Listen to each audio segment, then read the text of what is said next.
Dream Home of Sir Jet Doty. Isang inspirational video at idea naman po sa pagpapagawa ng bahay ang matutunghayan po natin sa episode na ito. House floor plan, may sukat po itong 7 by 9 meter or katumbas na 63 square meter. Mayroon po itong 2 bedrooms at saka 1 toilet and bath, terrace, living, dining at saka kitchen. Ito po ang lot area. May sukat po itong 500 square meter. Binili po ni Sir ito sa halagang 250,000 pesos sa kanyang kamag-anak. Layout, start building the house November 11, 2022. This house is located at Dinggil, Iloilo, Philippines. Itong lote at pinapagawang bahay ay katas ng pagsusumikap ni Sir bilang isang OFW sa Saudi Arabia.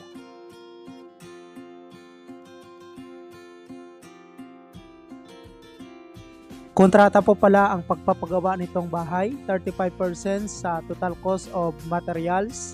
Standard po ang lahat ng mga materials na ginamit dito para po sa rebar at iba pang mga materialis. Sa rebar po nito ay gumamit po ng 12mm, 10mm at saka 9mm.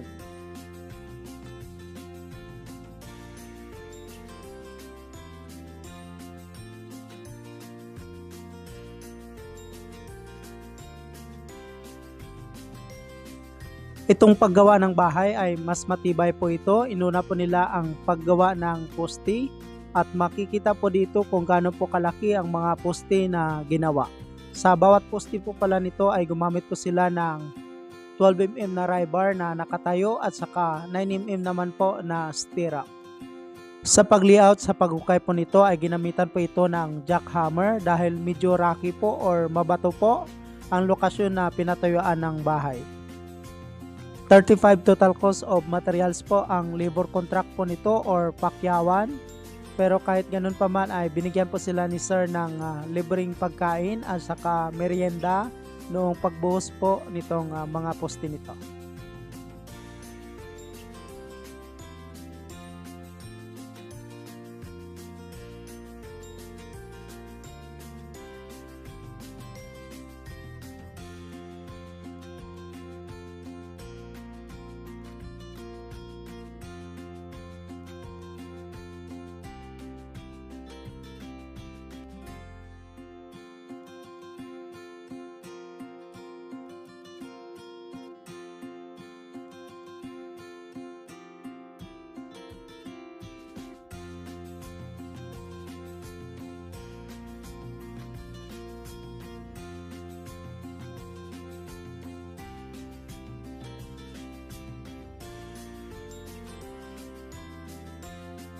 Ito po ang pagsimula nila sa paggawa ng beam ng bahay.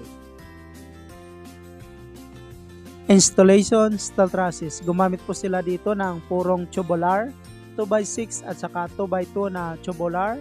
1.5mm po ang lahat ng kapal nito na ginamit para po sa steel trusses ng bahay.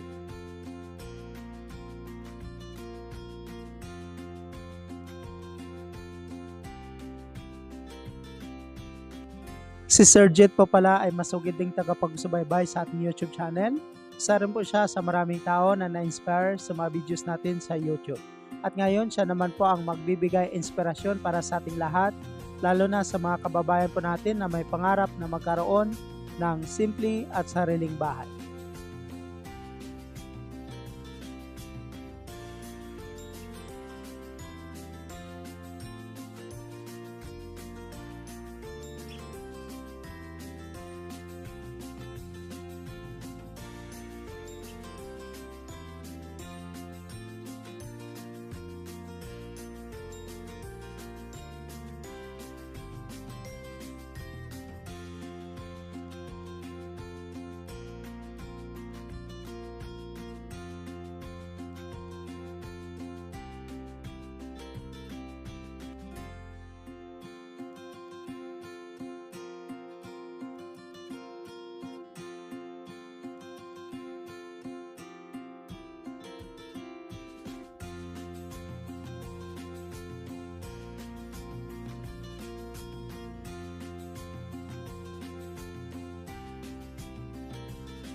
Roofing materials, rib type color roof. Color brown po ang napili ni sir na roofing para sa kanyang bahay. 0.5 mm po ang kapal nito. Medyo malaki-laki na rin po ang nagasto ni sir dito dahil mahal na rin po ang mga materialis at makikita naman po dito na matibay po ang paggawa ng bahay. Itong pagpapagawa po ng bahay ni sir ay mas inuna niya po ang paggawa ng poste nito, beam at saka steel trusses at roofing bago po magsimula mag-pile ng hollow block sa susunod. Sa ganitong paraan sa paggawa ng bahay ay mas maiwasan po nito ang pag-crack ng wall dahil inuna po ang paggawa ng poste at beam nito. Inuna po ni sir ang paggawa ng poste, beam, steel trusses at roofing po nito para hindi na po mainitan at maulanan ang pinapagawa niyang bahay kahit matagalan pa pong matapos ito. Sa ganitong paraan ay mas protektado na po ang pinapagawa niyang bahay dahil hindi na po maulanan at maiinitan. Si Sir Jet Doty po pala ay isang OFW sa Saudi Arabia bilang isang heavy equipment operator. Sa loob ng ilang taong pagtatrabaho sa abroad ay napagtapos niya na po ng pag-aaral ang kanyang mga anak at ito po ang kanyang bunsong anak na babae na nakapagtapos ng BS Tourism. Building the house not yet finished cost of 500,000 pesos or katumbas na $10,000 with labor. Congratulations again to Sir Jet Doty, Saudi Arabia, OFW from Iloilo, Philippines. Ito po pala ang perspective view ng bahay ni Sir at ito po ang kanyang floor plan.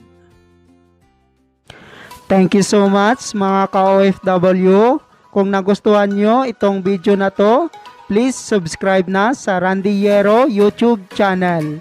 Please don't forget to hit bell button for our latest updates.